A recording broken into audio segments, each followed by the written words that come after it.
Welcome to the Music Festivals podcast. This is the show that helps you get to know music festivals, festival venues, and campgrounds before you go. I'm your host, Neighbor Nate, and I'm glad you're in the neighborhood.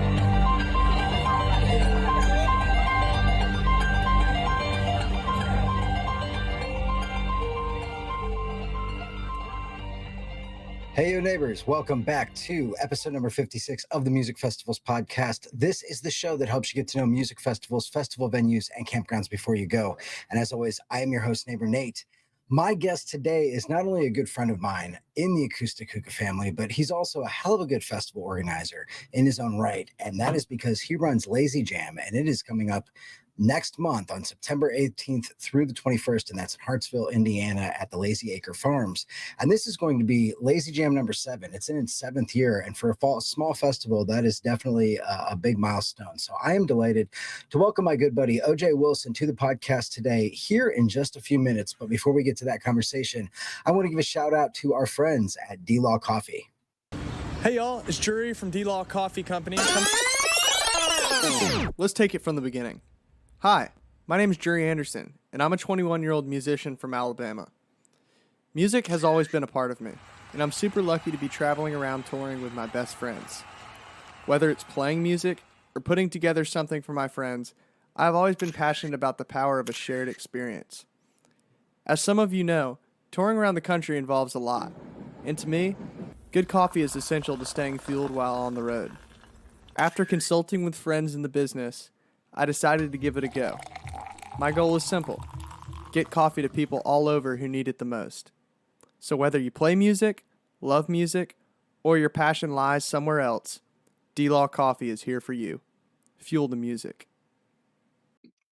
All right, neighbors, make sure to get yourself some D-Law coffee. So we are here talking about the 7th year of Lazy Jam, and that's absolutely kind of crazy to me. I was at number 2, which was clearly one of the first ones, and then I got to go again last year, and it's just such a great festival. It's so much fun. So one of my favorite festivals, back out, camp out with friends, and I'm here with the curator of that, Mr. OJ Wilson. OJ, thanks for joining the show today, man. Yeah, thanks for having me on. Yeah, no, this is so 7 years, man. Like it's hard for festivals to survive sometimes, right? Um, what has kept you going for 7 years? This is a big thing. Yeah, I think what's really kept it going for us is, we started out very small. We started out as a private party back in 2019, and it was literally just a bunch of friends throwing in some money and had about 50 or 60 people. And then each year we've kind of just upped the budget just a little bit. So rather than, going from really small to huge and falling apart, we kind of just each year up the budget just a little bit. So each year we have, a little better lineup, even though to me, the lineup's been great since year number 1, year number 2, all the lineups have been great. But that's kind of how I like to do it from that financial standpoint. Also from the point of what's really kept it going, I really think one of my mottos is if you try to make everybody happy, you're not gonna succeed in making everybody happy, but you're gonna come close. So we really try to cater to people as much as possible. I mean, we have a group of people that camp in the back that have been coming since year 2. Yeah. And I told them, I said, if you keep coming and you have your spot reserved. And we do that for a few different campsites because just those little things that make people feel special. When you're small like we are, we have about 250 people on average the last couple years, 2 or 3 years, that you can do stuff like that. So, Were you talking about Camp Backdoor? Is that the Camp Backdoor and Camp Good Times Cove. Okay. Yeah. I like how it's fascinating to me how you see people have already named their camps. They've kind of got their spots. It becomes like a thing every year. It's really kind of cool. To see people take a little ownership like that. So, right. So the land, you don't own the land, right? This is land that was in, was it Jay's family? Yes. So, my best friend, Jay Despain, we met back in 2009 and it was his and his brother. It was his and his brother's property, and his mom lives on the property that's adjacent to the property. and my best friend Jay passed last July, on July 1st, if I'm not mistaken. So after he passed, his brother still owns the property along with his son, along with his sons. They kind of got his share of it. So of course it was, we didn't know what was going to happen there with that, but luckily we've been able to continue. Yeah. Yeah, it's cool. I know that the last year when I was there, there was a cutout of Jay that moved around camp, and it was a really cool way to honor him, right? Like, and just to keep him present at that, because it is such a cool event, especially like how close knit it feels, when you get there. But the land's great too, right? So you've got lakes, you've got features. I feel like you guys have been doing some upgrades this year. It looks like there's a bigger stage. What type of Yeah. work have you put into it? Yes, we got a pretty much a completely brand new stage. The only thing that's there is the joists, like the floor is still there, and then the railing around it. So we extended the stage about 5.5 feet. So it'll be about 5.5 feet deeper, and raised the roof about 2 to 3 feet. Okay. And the roof is a little bit slanted. So we put basically a whole new stage. That's pretty much that's the big work that we've done, but there's always, little things that are being done.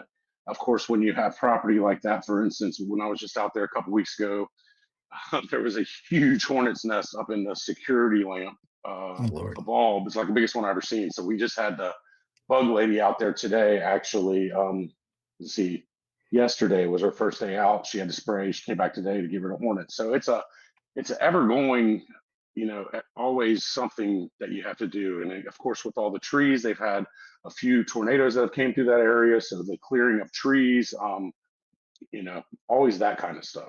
Yeah, it is. I hope that folks who are listening, like, and I think about this a lot too, like the people who keep up the land that we go and party on and have these festivals on, like there's a lot that goes into keeping up land in general, Mhm. right? That you Right. don't think about when you're there. So hats off to you guys. It probably takes a small army to do that. Is it just the family? Is it other volunteers? Do you want to give shout outs to anybody? Like, Well, I mean, definitely want to give a huge shout out to Mama to Spain, because that's Jay's mom, and I don't know how old she is, but I know that she's out there cutting all that land. I don't know how many acres. I know he has like 65 acres, but that's not all. Like some of that's woods. But yeah, I know she's out there cutting on a zero turn, like no shit. weekly, bi-weekly. Never ending, of course. And with all the rain that we've had, like the one time I was out there, I mean, there was just so many piles of trimmings. And I don't know if you've ever paid attention when you were out there, but Jay was always very immaculate with his grass and how he liked it to look like a golf course. And she's doing her best to keep it looking just like that. Wow. Somebody had went out there recently and said, "You don't have to keep the grass looking this good." She said, "Oh yeah, I do." Yeah, she Because does. that's what Jay wanted. She said Jay would roll over in his grave if I did not keep it like this. And he was something else, because that's the thing with him, is he was there. So when he would get off work, he'd work on that property almost every day. Whereas I live hour and a half away. So if I go out for a weekend, I'm not getting much done. And he was there every day. So yeah, we do have some people that come out. Um, one of our friends, Adrian, and his wife Lori, they have been super helpful.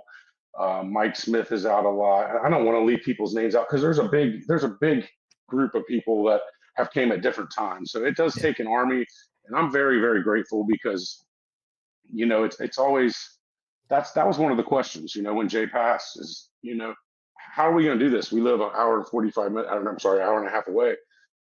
How are we going to take care of the property? And it's just crazy how it just yeah, happens, like. And that's what's awesome about our friend network. And that's another thing, to go back to your first question on how we've kept it going. Like if there's 250 people there, my wife and I probably know 225 of them, yeah. and they're friends. And that's, those people tell people, and that's how it's been able to grow. Yeah, yeah, and it's always it feels no matter how many people are there, it feels the right size, right? Like Right. it's one of the friendliest. I always joke that it feels like a backyard camp out, but it really does. But yet you have RV spots, you have plenty of tent spots in the woods. I've always felt like the layout's super convenient to get around. Did anything change for number seven? Are you changing the layout, or is it pretty much, you've got the formula? No, it's pretty much the same. We may have, depending, I know there we had a few people on the RV waiting list.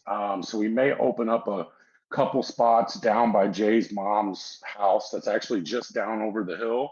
Yep. And we opened up a couple. We're not sure about if we're going to do that yet or not. I know it's getting to be last minute, but we haven't decided on that. And we're going to put a couple RVs up, or campers up by Jay's house, up just right there on the other side of his house, between his house and the beans or the corn, depending on what's growing. Yeah. We put a couple there just to give us a little more room, because that's where we run into problems more than anything. Is we have people wanting to bring campers, and if we turn them away, they're not going to come. So it's hard because you don't want to turn people away, but you only have so much space. And I, like we put a limit on the amount of tickets sold at 300. We've never hit that capacity. I think we had 230 to 40 sold was our like actual paid attendance. That's the most we've had. We could fit, I'm sure, way more than that, or at least some more than that, but it would just, I don't want it to be, 300 would be the capacity, just because I Yeah. like to have that main field just for the stage and the people and the, Yeah.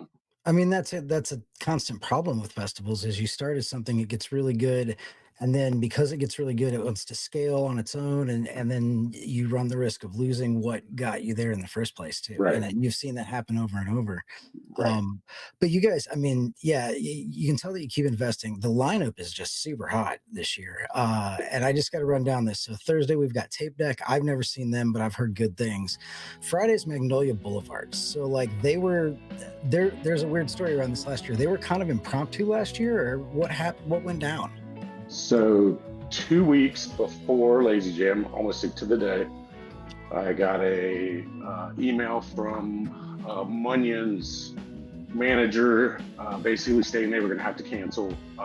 The One of the members of the band's wife's she had a due date that got pushed back. So basically her due date was the weekend of Lazy Jam, and he said there's no way it was going to, it could land right on it. So they had to cancel. So I spent a week of getting a hold of agents and managers trying to find somebody. And I had honestly, when I first heard Magnolia Boulevard, well, usually when someone's going to be at Hookahville, I looked them up and started listening to them and get familiar with their music. So that was the first time I started listening to them then, and heard them at Hookahville and just completely loved them. And so I'd wanted to get them out at Lazy Jam and just never was able to. Was never, at the time, we weren't quite as big as we were. We couldn't afford to get them. I mean, plain and simple. And so basically it came down to it. A friend had ran into, basically knows their bass player, had ran into him a few months before that, and had got me an email address. And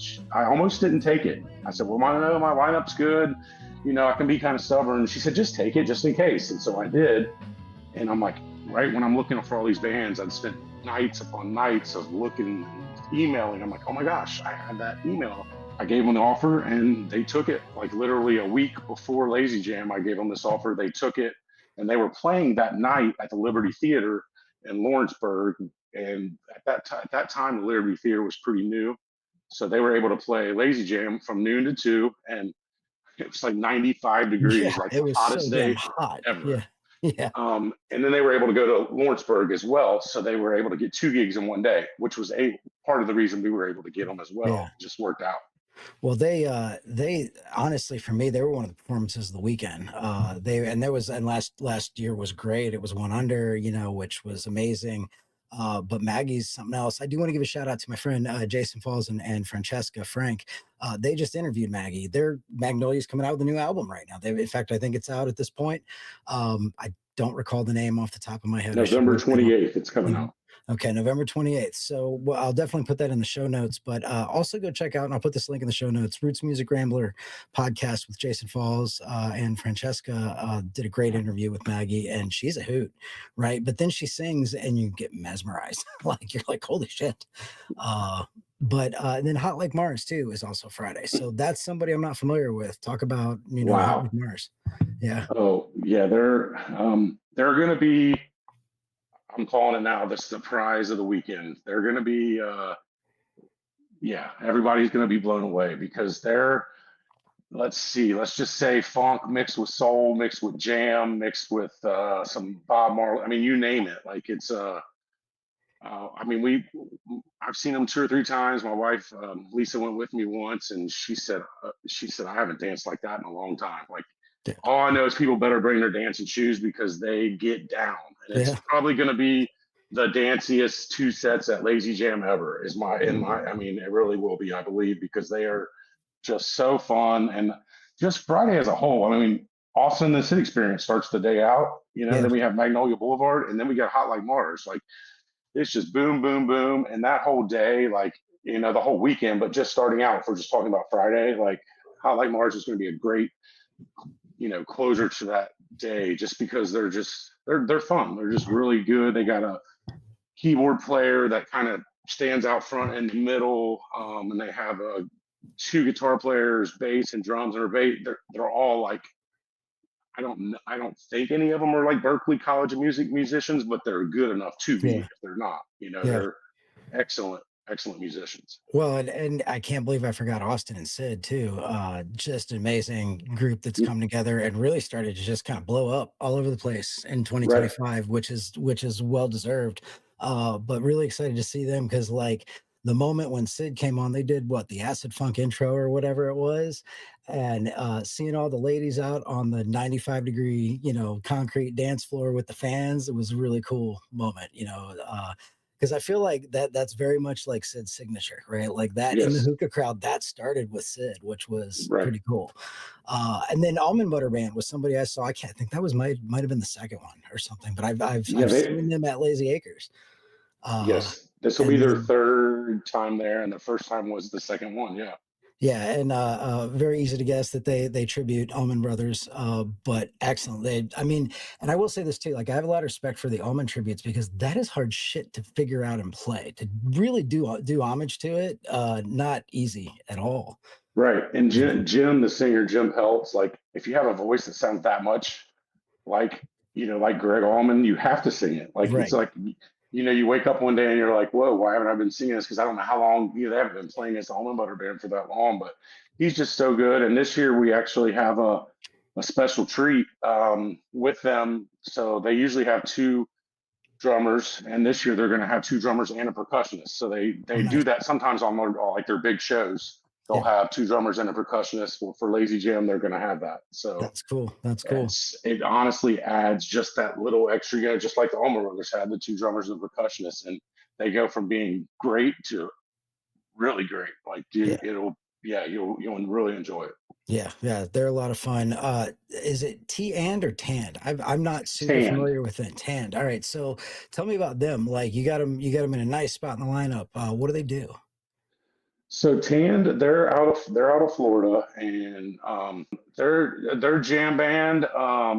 They're I seen them for the first time at Hookahville, and I mean they just bring it, man. They just they're known to play, like a 10 to 15, 20-minute jam. I really went back and forth for a long time on having them headline on Friday or opening for hookah.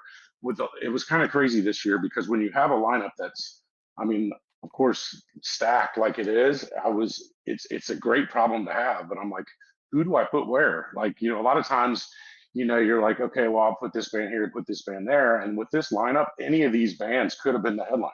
Yeah, Pretty much all 6 of the bands could have been, oh, let's throw them as a headliner. We have Tape Deck on Thursday night, and if you're not, you said you weren't familiar with Tape Deck. Just to give them a shout out real quick. So Tape Deck is, if you remember the Pushing Daisies band, yes, yes. it's Max from the Pushing Daisies.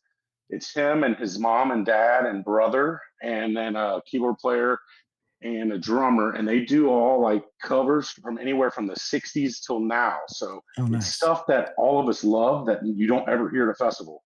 So you might hear like, Janis Joplin, or you might hear like, I can't really give any like Yeah. names of anything they do off the top of my head, but it's all like old covers that yeah, it's great because, there's so many of these newer bands like, Goose is one of them, but a lot of the bands now are playing a lot more covers, and everybody's really into it. So to have a band that's going to come out on Thursday and play like for 3 hours, just all these covers, That's and they do cool. them well. Yeah, it's That's super a cool. good opening. Yeah, that's definitely a good opening night too, to tap into some of the nostalgia and get people like loosened up and whatnot. That's good.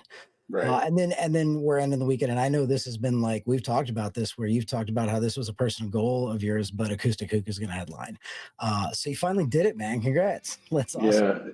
Yeah, Yeah, it's a dream come true, man. I mean, that's I started my journey with all of this, and I saw Hookah for the first time in 1995, and honestly, when I first saw him, I had no clue about anything other than stuff you hear on the radio. And I heard him, went to my first Hookahville in spring of '96, and my life was forever changed. I mean, I honestly just fell in love with this. Honestly, I fell in love with the scene, and then the music soon there. I mean, really soon thereafter. I mean, I remember pulling out of the lot at my first Hookahville before I even knew the song and said, "That place is Utopia." And I didn't even know there was a song called Utopia at that time. And nice. I don't know that I'd ever used that word before at that Yeah, time either, which is so cool because there's like throughout the years, I've been to, I don't know, we're somewhere in the mid 50s Hookahvilles. I've been to 55 or 6. I've only had 60. I'd have to look. It's right around there. I've only missed 4 or 5.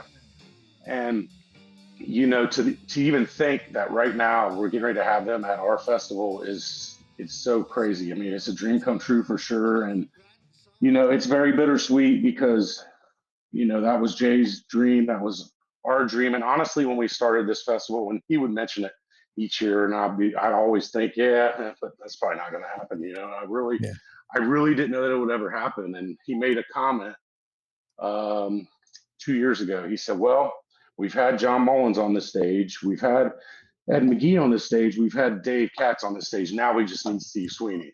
And right, so we're going right. to have Steve Sweeney plus the rest of the band. But that Yeah, was that comment he made, and like I said, bittersweet. But I'll tell you what, he's definitely going to be there because I could go on for hours on all the things that happened between last fall Hookahville and Lazy Jam that showed me that Jay's right with us every second of every day. Like, there's yeah, just so much that happened, and yeah, it continues to happen in my life and our friend's life, that he's just like, "Hey, I'm here."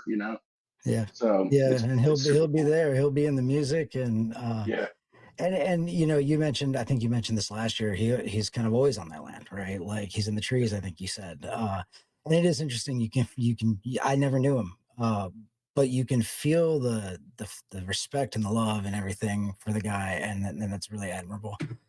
From the people that were close to him, and it definitely radiates from you guys. So right. I have a friend who literally he didn't know him for very long. He's a newer friend, and he said he came out there the very first time he met him. Came out to the property, and he was going to leave, and he had a tie dye on. And Jay said, "You cannot leave this property. You're not driving home to Cincinnati with a tie dye on." And he said he literally gave me the shirt off his back, and I just love that because yeah, you hear that all the time when you give you a shirt off his back. And there's not one person probably in the entire world. I shouldn't say that. There's not many people in the world that are as generous as he was, and as a part of a worker. I mean, if he would help somebody at a festival, like who our friend Ashley had the festival for years, and he would come work at that festival. And I mean, he would work 12, 14 hours a day and wouldn't stop. You couldn't get him to stop. Like, yeah. he would just work, work, work. And that's just the way he was. And he just, yeah, I always say when someone passes away, that's one thing I try to do is I always try to take a little piece of what their good qualities were, and try to take hold of that and just carry that with me. And I feel that way I have a piece of each person that passes, and that's how I Well, keep them with me. you guys have definitely done good by him with Lazy Jam, because it's number 7, and I'm excited for it. I honestly like it's kind of a nice cap off to the end of the season festivals. Right. It's one of the very few that I get to, and I'm not bitching at all, but it is one of the very few that I get to go to where I actually get to like chill and hang Mhm. out, and I really enjoy that. And it's, it's the hookah crowd too. So like it's nice to be at a festival where you can walk around and everybody, and Right. it's wonderful. But it is September 18th through the 21st, and I'm assuming there are still some tickets left. So I got to say, like, if this sounds like your thing, like you want to be in that type of crowd and you're not scared of, just being nice with everybody for a weekend, yeah, how do they get tickets? So tickets are currently available at www.cincyticket.com /LazyJam7. So Okay. it's kind of long, but it's cincyticket.com and then /LazyJam7. Our tickets will be available there online until pretty close to the event. And currently, general admission tickets are $140. That does also include Can't Buy Your Car. So all of that's included in that. Early bird camping on Thursday is $20 each per person. Our RV spots, unfortunately, are sold out, but as Nate mentioned, there's some great spots in the woods, and there's definitely some good camping. It is completely primitive, but it's just a great time. There's definitely tickets available, but every day there's people buying them. I get notifications, and the closer we get, the more people that are going to buy them. So I would definitely say get on them. Yeah, I realized this recently. So this summer I've been hanging out with the McNames, I've been hanging out with Taffy, I've been hanging out with all kinds of people, right? Uh, I met all of these people who've become very close friends of mine at Lazy Jam. Mhm. Even though I always knew him through the hookah crowd and we were at the same festivals and we'd followed the band, it wasn't until Lazy Jam that I actually met him. So I've always been grateful at that. It's something about the vibe at Lazy Jam that yeah, things like that happen. So thanks for doing the festival, man. It's a good time. Yeah, and that just super quick, that was part of the idea of Jay and I's as well, with not letting everybody have their own fire. Because if Yeah, everybody has their own individual fire, who meets who? Nobody. Nobody meets nobody, really. yeah, Because when you're at the show, everybody's jamming to the music. Of course, you might meet a few people here and there, but if you're forced to go to other people's fires, and we have plenty of fires, we have what, five or so community ones all around. So there's a fire. You can see a fire no matter where you're at. But that was one of the things that we talked about. We never wanted to make it to where we'd have individual fires because we want people to come together.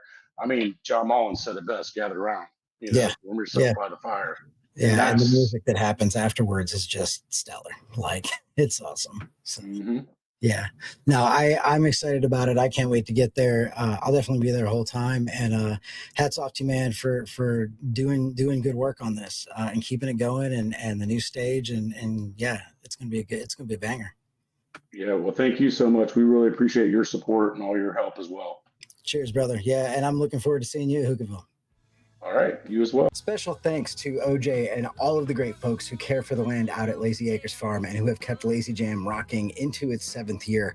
Again, that festival is happening in September, the 18th through the 21st. It's in Hartsville, Indiana. And if you Google Lazy Jam #7, you can find tickets. Those are available on cincyticket.com.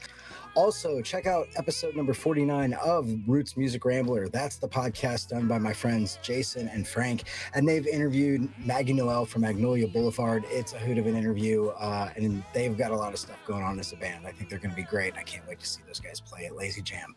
Check out our growing list of music festival documentaries. They are 20 to 30 minutes in length, and you can see and hear the festival vibes at a variety of different festivals, as well as get the perspective of the people who make it happen. And those people include everybody from attendees to vendors to the bands to the organizers. So make sure you check out the documentaries page on musicfestivalspodcast.com. Just look for the tab at the top that says Festival Documentaries. While you are on the site, make sure to subscribe to the Neighborhood Monthly newsletter. That comes out each month and has news and updates on festivals, special features on bands and events and things that are going on, as well as discount codes from our affiliates, Custom Made Casino, Outdoorsy.com, Inikim Electric Scooters, Melted Mind Designs, Cast Magic, Cap Cut, Opus Clip, and Hoem with the Hoem iSteady N7 phone gimbal. It's a great little toy to have at festivals if you want to get some good video.